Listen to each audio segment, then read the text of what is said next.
I quit the gym after 12 days, and I felt amazing. I know, that makes zero sense. But here's the thing. Every single person who quits the gym in January, they're not lazy. They're not weak. Their brain literally ran a program designed to make them stop. And that program, it starts on day 10, almost to the hour. So why day 10? What's actually happening inside that skull of yours?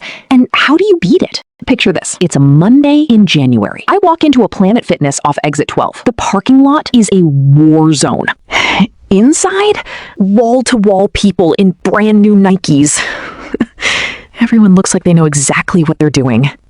Everyone except me. I'm a lion. I should be the most confident creature in any room.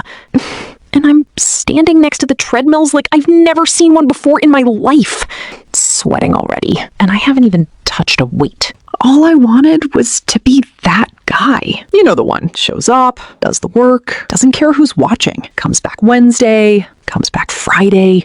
Just consistent. Not perfect, just consistent. That's the whole dream. And for 10 days, man, I was him. Days 1 through 10, I was unstoppable. I looked forward to going. I told people about it. I posted my workout on my story. I was that lion. Then day 11 happened. My alarm goes off. And I just lay there. No big reason. I wasn't hurt. I wasn't busy. I just didn't feel it anymore. The excitement was gone. The gym felt like a chore now. Like laundry, but harder and sweatier. So I skipped it. Told myself I'd go tomorrow. Tomorrow became the day after. Day after became a restart next Monday. Next Monday became, you already know. I thought I was broken. I thought the people who stayed consistent just had some superpower I didn't get. I felt like a failure. And I'm a lion. We don't do failure quietly. I moped around the savannah for like 2 weeks. But here's what was actually happening. Around days 10 to 14, your brain's dopamine, the chemical that makes things feel exciting, drops back to normal after a new habit. The novelty wears off. Your brain stops giving you that free buzz just for showing up. It doesn't mean you failed. It means the gym became normal to you. And your brain? It doesn't do things because they're good for you. It does things because they feel worth it right now. Then I talked to a buddy who's been going to the gym for 8 years straight. And I asked him, how do you always feel like going?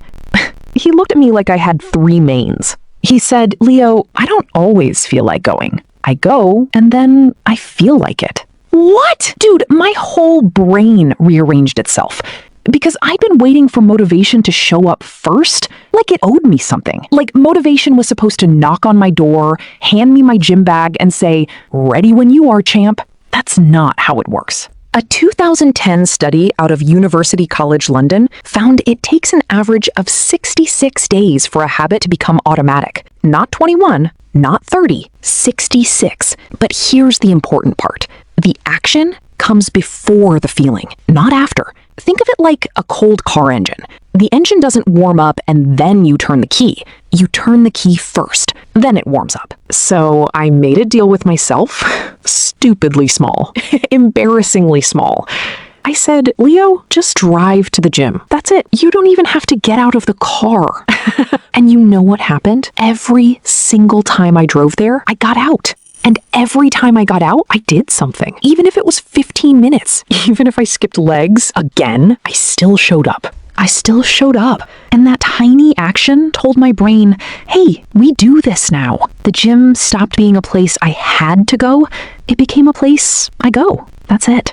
Not motivation, not perfect discipline, just showing up before I felt ready. So don't wait to feel motivated. Go first. Feel it after. Turn the key. And if you want the 3 tiny tricks that make habits stick past 90 days, hit subscribe, because most people never make it past week 2. Leo out.